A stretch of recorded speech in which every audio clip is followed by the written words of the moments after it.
যে ভাইয়ের motor cycle আগুন লাগছে, তো উনি দৌড়ে এসে পানি দিয়ে নিবাস, তারপরে আগুন নিভতেছে না, মনে হইতেছে পানির মধ্যে, সরি আগুনের মধ্যে তেল ঢেলে দিচ্ছে, আরো আগুন বেড়ে গেছে।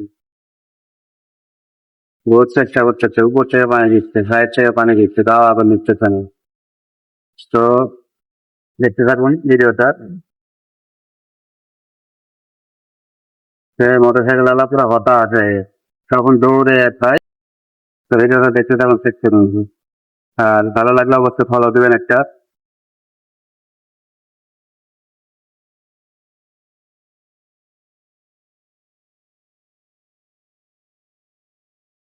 পেছনে বড় ভাই দৌড়ে যে হচ্ছে ফায়ার এক্সটিংগুইশার এনে দিল। তারপরে মোটর সাইকেল আলা ফায়ার এক্সটিংগুইশার মারতেছে, তারপরে আগুনটা নিয়েছে। আল্লাহ তুমি সবাইকে হেফাজত করো।